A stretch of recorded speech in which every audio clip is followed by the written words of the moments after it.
कथी बिना सुन लागे बाग बगीचा, कथी न बिना ना सुन लागे मोरा गोदिया, कथी न बिना ना सुन लागे मोरा गोदिया, कथी न बिना ना कोयल बिना सुन लागे बाग बगीचा, बालक बिना ना सुन लागे मोरा गोदिया, बालक बिना ना सुन लागे मोरा गोदिया, बालक बिना ना और जिला गई हम बाबाजी उतवाहन से भरी दी है ना, हमरे सुनसान गोदिया से भरी दी है ना,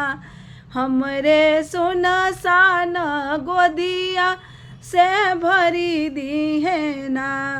अश्विन मास के कृष्ण पक्ष अष्टमी की होवेला ना, उजे जितिया बरतिया की भूखल जाला ना।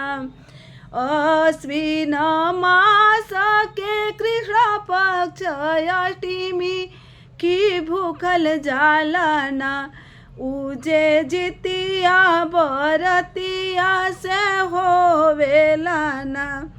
सप्तमी के करब हम गंगा स्नानवा की अष्टमी के ना, हम करबो ध्यानवा की अष्टमी के ना।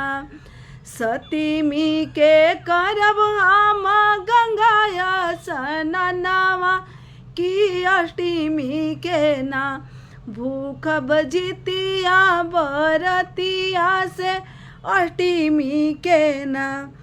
अचरा पसारी बाबा पुतावा के भिखिया से भरी देहूँ ना, सुन सन मोरे गोदिया से भरी देहूँ ना। अचरा पसारी हम पुतावा के भिखिया से भरी देहूँ ना, सुन सन मोरा गोदिया से भरी देहूँ ना, सुन सन मोरा गोदिया जे भरी देहूँ ना।